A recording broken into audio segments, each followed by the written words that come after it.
So hello guys, welcome back to my YouTube channel Megha and सली। So जैसे कि मैंने आपको प्रीवियस वीडियो में बताया था कि आपको कितने क्वेश्चन अप्रॉक्स अटैम्प्ट करने चाहिए ताकि जो है आप अपने प्री को क्लियर कर सकें, है ना। ताकि बहुत ज़्यादा हाई चांसेस रहें आपके प्री को क्लियर करने के। नाउ आपको पता है कि कितने कम समय जो है, कितना कम समय बचा हुआ है, कितने कम डेज बचे हुए हैं। तो इस टाइम ये, क्योंकि ये जो टाइम है ना बहुत ज़्यादा इंपॉर्टेंट है हर एक नॉर्थ सेट एस्पिरेंट के लिए, ठीक है। और इस टाइम पर हमें क्या पढ़ना चाहिए, that I want to discuss with you. So देखो, ये टाइम ऐसा है कि आपने जितनी बुक्स पढ़नी थी आप ऑलरेडी पढ़ चुके हो। जैसे कई बच्चों को डाउट होता है कि इस टाइम पे हमें क्या पढ़ना चाहिए, बुक्स पढ़नी चाहिए या फिर अपने नोट्स रेफर करने चाहिए या फिर टेस्ट देने चाहिए, मतलब क्या करना क्या है। तो जो मैं प्रेफर करती हूँ या जो मुझे बिल्कुल एकदम राइट लगता है, देखो बुक्स आप जितनी पढ़नी थी आप ऑलरेडी पढ़ चुके हो, ठीक है। जितना आपको कंटेंट उसमें से करना था, मे बी थ्योरी और क्वेश्चंस जो भी है, आपको जितने करने थे आप ऑलरेडी कर चुके हो। तो अब बारी ये है कि आप अपनी बुक्स को बंद करके रख दो, क्योंकि कुछ दिन नहीं बचे हैं, मैक्सिमम 10 से 12 दिन बचे हुए हैं। तो आप अपनी बुक्स को बंद करके रख दो।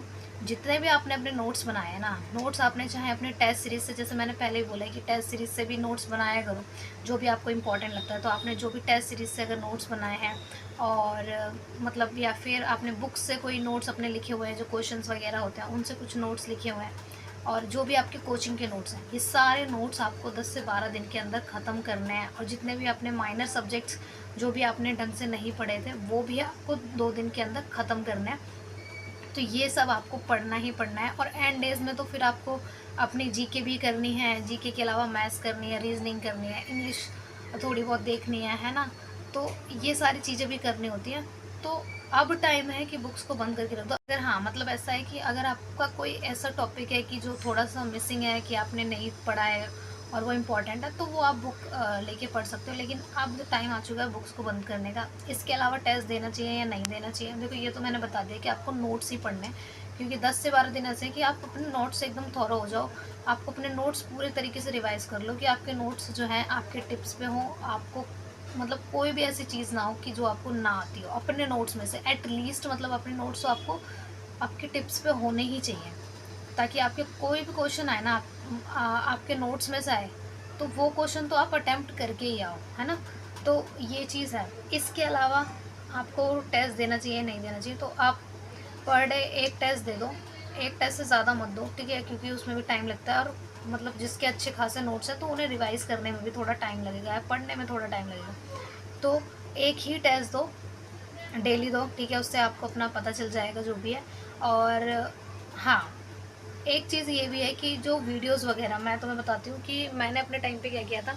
क्योंकि ना यूट्यूब पे बहुत वीडियो डालने लगते हैं जो कोचिंग वाले जो होते हैं, NNL या NE या फिर कोई भी इंस्टीट्यूट है, वो अपने डालते हैं एग्ज़ाम से पहले, प्री से पहले, मेन से पहले काफ़ी टॉपिक से रिलेटेड वीडियोस डालते हैं, क्वेश्चंस वगैरह डालते हैं, है ना। तो वो मैं चाहती हूँ कि आप लोग उनसे भी अपडेट रहें, ठीक है, अपडेट रहें। वैसे अगर आपको लगता है कि आपके पास पूरी मतलब नॉलेज है, आपको ज़रूरत नहीं है, तो आप ना लें। लेकिन मुझे ऐसा लगता है कि नोट्स कर रहे हो, ठीक है, फुल डे अपने नोट्स करो। एक टेस्ट दे रहे हो, बहुत अच्छी बात है, वो टेस्ट दो। प्लस जब आप सोने जाते हो ना, मैं भी ऐसे ही करती थी। मतलब मुझे ऐसा था कि अपडेट रहूँ कि हाँ, मतलब कोई अगर कुछ एक्स्ट्रा करा दिया उन्होंने और मेरा छूट गया, तो मैं वो बिल्कुल भी नहीं चाहती थी कि बाकी, क्योंकि काफ़ी बच्चे वो वीडियोस देखते हैं। तो अगर जो भी अभी वीडियोस डलनी शुरू होंगी प्री के एग्ज़ाम से पहले, है ना, आप जब भी सोने जाओ ना तो आप अपना यूट्यूब खोलो, ठीक है। और जो भी मतलब कोई अच्छी सी वीडियो रहेगी क्वेश्चन से रिलेटेड, या जैसे भी जो आपको लगे कि हाँ ये टॉपिक थोड़ा इम्पोर्टेंट है, तो आप उसको भी पढ़ लो। उसको भी, उसकी भी वीडियो थोड़ी सी मतलब स्पीड बढ़ा के, उसको भी लेटे लेटे आराम से, सोने से पहले मतलब सोने से पहले आराम से लेटो, फ़ोन चलाओ, एक वीडियो, उससे ज़्यादा नहीं, ताकि थोड़ा सा ना आप अपडेट रहो कि कुछ नया तो ऐड नहीं हो गया, कुछ नई नॉलेज मतलब जो भी है। तो वो चीज़ मैं चाहती हूँ। तो फिर ऐसे आप कर सकते हो, इससे आपका बिल्कुल टाइम वेस्ट नहीं होगा। सोने से पहले एक वीडियो में कुछ नहीं जाता, ठीक है। और अगर आपको कुछ लगता है इंपॉर्टेंट, स्क्रीनशॉट मार सकते हो या फिर अपने कॉपी रख के बैठ जाओ, वरना स्क्रीनशॉट मार लो अगर आप लेटे हुए हो, है ना, सुबह लिख लो, ऐसे कर सकते हैं। तो ये चीज़ है कि इन डेज़ में आपको यही करना है कि एक टेस्ट दो, नोट्स रिवीजन प्लस एक वीडियो अपने सोने से पहले आपको देख के सोनी है, सो दैट आपका सब चीज़ अपडेट रहे। अगर आपको ज़रूरत नहीं है तो आप मत करो, लेकिन मैंने तो किया था कि क्योंकि बहुत और मेरे लिए वो बेनिफिशियल भी था, मैं सही बताती हूँ, क्योंकि मैंने देखी थी वीडियोस जो भी डालते थे ना प्री एग्ज़ाम से पहले या मेंस एग्ज़ाम से पहले, तो मैंने वो सारी देखी थी और काफ़ी कंटेंट मेरा ऐड हो गया था। तो वो चीज़ है।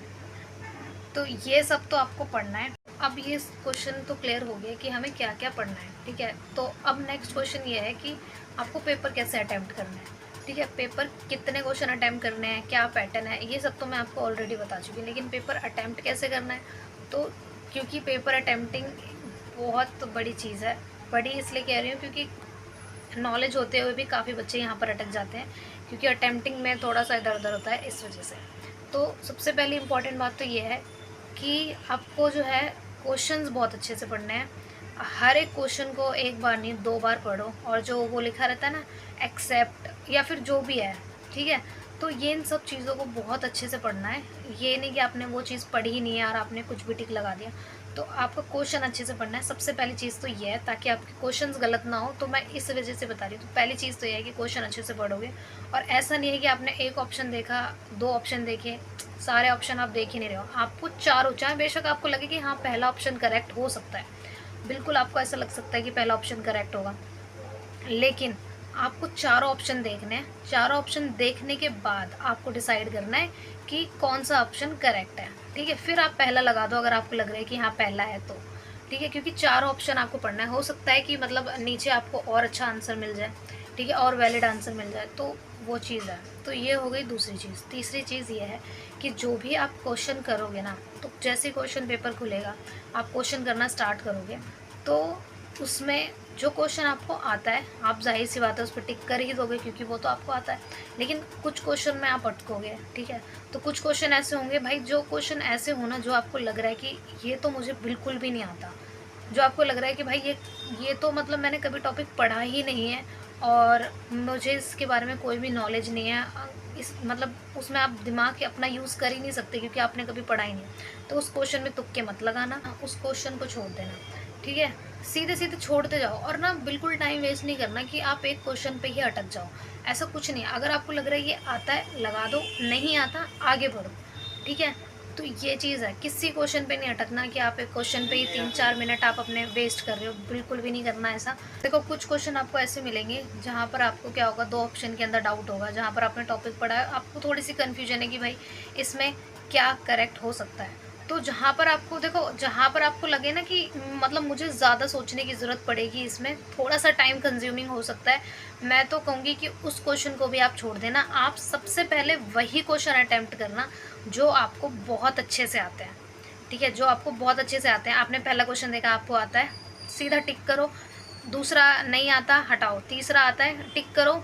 ऐसे ही मतलब जितने क्वेश्चन आपको मतलब बहुत अच्छे से आते हैं कि हाँ ये तो आपके करेक्ट हैं, उनको पहले कर दो, ठीक है। ये नहीं मतलब ऐसे नहीं है कि तुम एक ही बार मतलब इतना धीरे धीरे चलो कि 20 मिनट एक ही बार में ही कंप्लीट हो जाए, आप दोबारा आपको मौका ही नहीं मिले दोबारा से अपने पेपर को देखने का, ठीक है। तो जो क्वेश्चन आते हैं ना वो पहले ही कर दो, और जिन क्वेश्चन में डाउट है, ठीक है, जिन क्वेश्चन में डाउट है फिर उनको करना शुरू करो, क्योंकि थोड़ा सा जाहिर सी बात है कि वो टाइम कंज्यूमिंग रहेंगे, क्योंकि आप उसमें दिमाग लगाओगे, अपना ब्रेन यूज़ करोगे, ठीक है, क्वेश्चन को एनालाइज करोगे।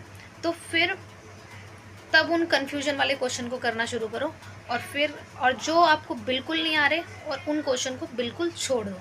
तो उनका तो है ही नहीं, उनको तो फिर नेगलेक्ट ही करना है, ठीक है। तो ये चीज़ है, आपको हर सेट में इस तरीके से करना है। जो आपको बहुत अच्छे से आते हैं सीधा उन्हें पहले टिक करो, ठीक है। जैसे आपने 10 कर लिया, अब आपके 10 बचे हुए हैं, तो अब आप देखो कि हाँ कौन से क्वेश्चन आप कर सकते हो, वो क्वेश्चन कर लो। और जो आपके क्या कहते हैं, जो आपको बिल्कुल नहीं आते, वो तो आपको छोड़ने ही छोड़ने हैं।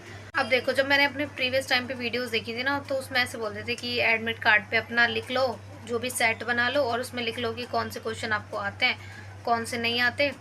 तो आप ऐसे भी कर सकते हो, ठीक है। लेकिन मैंने तो ऐसे नहीं किया, क्योंकि मुझे लगता है इतना टाइम नहीं होता। आप पहले से बना सकते हो, आप कर सकते हो टिक अगर आपको लगता है, लेकिन मुझे लगता है ऐसा कोई टाइम नहीं होता इतना कि मैं टिक करती रहूँ वहाँ पर बैठ के या ना करूँ।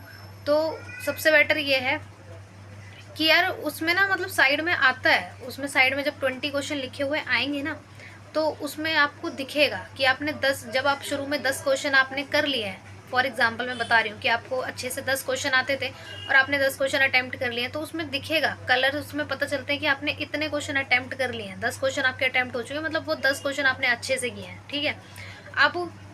अब फिर आप करना शुरू करो। अब आपको पता है 10 क्वेश्चन बचे हुए हैं, फिर आप जैसे जैसे अटेम्प्ट करोगे उनका कलर वो चेंज होता जाएगा, आपको पता चलेगा 4 बचे हैं, 5 बचे हैं, वो उस तरीके से है। और मैंने बोला ना, जो क्वेश्चन नहीं आता वो तो छोड़ना ही है, उसे तो देखना ही नहीं है। तो वो आपकी मर्जी है, आप एडमिट कार्ड रख के भी बैठ सकते हो, उसमें मतलब अपने कॉलम्स बना सकते हो कि भाई इतने क्वेश्चन, ये क्वेश्चन मेरे सही है, ये क्वेश्चन में मेरे को डाउट है, ये क्वेश्चन मेरे गलत हैं, तो ऐसे भी कर सकते हो आप। लेकिन मैं पर्सनली ये प्रेफर नहीं करती, क्योंकि मैं अपने साइड में देख के चलती हूँ। वो जो साइड में अपने 20 क्वेश्चंस का वो बना रहता है ना, तो उसमें दिखता है सब कुछ कि मैंने इतने क्वेश्चन, मैंने 10 क्वेश्चन अभी मैंने अटेम्प्ट कर लिए हैं, वो मेरे अच्छे से हो चुके हैं। अब मेरे बच्चे हैं 10 क्वेश्चन, ठीक है। अब मैं करूँगी, जैसे फॉर एग्जांपल मैंने दूसरा क्वेश्चन नहीं किया था, मैं उसमें अभी दिमाग लगा रही हूँ, मेरे का आ गया, मैंने उसे टिक कर दिया। अब वो 11 क्वेश्चन अब वहाँ पर शो होंगे कि तुमने 11 क्वेश्चन कर लिए हैं, ठीक है। तो मैं तो अपने माइंड में तो मुझे पता है ना कि मैंने जो क्वेश्चन मैं कर रही हूँ वो मैं अपनी एक्यूरेसी के साथ कर रही हूँ, तो मुझे तो पता है, ठीक है। मैं डाउटफुल उसमें तो नहीं कर रही। फिर मैं ऐसे 11 करूँगी, 12 करूँगी, 13 करूँगी, जो मुझे नहीं आ रहे, मान लो 4 क्वेश्चन नहीं आ रहे या 5 क्वेश्चन नहीं आ रहे, तो मैं उन्हें छोड़ दूँगी, ठीक है। तो मैं तो ऐसे करती हूँ। बाकी आप पेपर, जो एडमिट कार्ड वाले पेपर का भी इस्तेमाल कर सकते हो, या फिर मतलब आप भी ऐसे ही कर सकते हो। आपको मतलब इतना दिखेगा, इतना आपको दिमाग लगाने की ऐसा ज़रूरत भी नहीं है ज़्यादा, वो सब उसमें विजिबल होता है ना। आपको भी इतना, जैसे मैंने बताया ना, आप करके देखना तो आपको पता चलेगा। या आप वैसे भी कर सकते हो, जैसे आपकी इच्छा हो वो वैसे करो, जो आपके लिए ज़्यादा कंफर्टेबल हो वैसे करो। मेरे लिए जो कंफर्टेबल था, मुझे ऐसा लगता है कि टाइम नहीं होता इतना, मैं लिखूँ विखूँ, वो मुझे दिख रहा है तो मैं उस तरीके से करती हूँ। सो वो आपकी चॉइस। तो अब आप देखते हुए चलो कि अब आप अपने क्वेश्चन पढ़ते हुए चलो और अपने आंसर को लगाते हुए चलो कि हाँ, जो भी कन्फ्यूजन वाले क्वेश्चन थे उसमें सोचते हुए चलो, और आपको लगे कि हाँ मुझे आ रहा है आंसर, तो आप उसे टिक करो, आगे बढ़ो। जो नहीं आ रहा उसे हटा दो। तो सीधा सीधा आपको बस इतना ही करना है, और अच्छे से दिमाग लगाना है ऑप्शंस में, हर एक ऑप्शन को एनालाइज करना है सबसे ज़्यादा। ये तो हो गए जो मैंने बताया, वो तो चलो ठीक है, लेकिन मेन तो आपको यही है कि क्वेश्चन अच्छे से पढ़ना है और उसके ऑप्शंस को अच्छे से एनालाइज करना है, और प्रायोरिटी बहुत अच्छे से देखनी है कि प्रायोरिटी क्या हो सकती है। ABC आपको पता होगा कि ABC में हमेशा, ABC में एयरवे हमेशा प्रायोरिटी रहती है, और कोई भी क्वेश्चन आएगा तो उसमें वो प्रायोरिटी रहेगी। तो कुछ प्रायोरिटी वाले क्वेश्चन हैं ऐसे जो कि मतलब आपको पता ही होने चाहिए, तो प्रायोरिटी बहुत अच्छे से चेक करनी है। और जो भी चीज़ रहेगी, तो ये चीज़ है कि अटैम्प्ट कैसे करना है। तो मुझे तो लगता है आपको ऐसे ही अटैम्प्ट करना चाहिए, मेरा भी हमेशा ऐसे ही रहा है। मैं हमेशा, मेरा ऐसा रहता है कि एक बार में नहीं, मैं बल्कि 2-3 बार अपने उस सेट के थ्रू जाऊँ, कि मैंने एक बार मैं करती हूँ कि जो मुझे बिल्कुल अच्छे से आते हैं ना, मैं वो सारे टिक कर दूँगी। जैसे 20 में से मेरे को मान लो 10 अच्छे से आते हैं, ठीक है। अब फिर मैं दोबारा से पेपर स्टार्ट करूँगी। अब मैं देखूँगी ये वाले क्वेश्चन में दोबारा पढ़ूँगी, 4 ऑप्शंस को एनालाइज़ करूँगी, फिर मैं उसमें टिक लगाऊँगी अगर मेरे को लग रहा है कि हाँ चलो ये हो सकता है। फिर मैं ऐसे ऐसे करूँगी, और मेरे को लग रहा है ये वाला नहीं आता तो मैं उसमें नहीं लगाऊँगी, बिल्कुल भी नहीं लगाऊँगी, ठीक है। क्योंकि कुछ क्वेश्चन तो छोड़ने के लिए बने होते हैं, क्योंकि कुछ क्वेश्चन ऐसे आते हैं जो कि किसी को नहीं आते होते। मैं सही बताऊँ तो ऐसा नहीं कि 20 क्वेश्चन है तो 20 ही अटैम्प्ट करने हैं। देखो, अगर आप एक सेट के अंदर, मैं बता रही हूँ, मतलब 15-16 अटैम्प्ट कर रहे हो ना, या फिर 16-17 कर रहे हो अटैम्प्ट, तो मतलब आप सेफ़ हो, ऐसा कुछ नहीं है। मतलब मुझे ऐसा लगता है, क्योंकि यार 10 अटैम्प्ट करोगे ना तो फिर वो बात नहीं बनेगी, या 12 अटैम्प्ट करोगे तो भी वो बात नहीं बनेगी। लेकिन अगर आप एक सेट के अंदर 3-4 क्वेश्चन अगर आपके छूट भी रहे हैं ना, आपको नहीं भी आ रहे, तो उसमें कुछ है नहीं, वो एक नॉर्मल सी चीज़ है। और तो ये चीज़ है, तो डरना बिल्कुल भी नहीं है, इस तरीके से पेपर को अटैम्प्ट करना मैंने जो बताया है।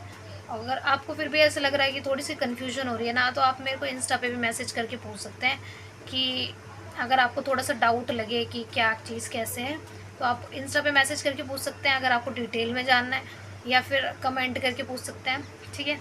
So this is all about my video, कि कैसे क्या करना है। कुछ भी डाउट हो यार आप पूछ लेना, ठीक है।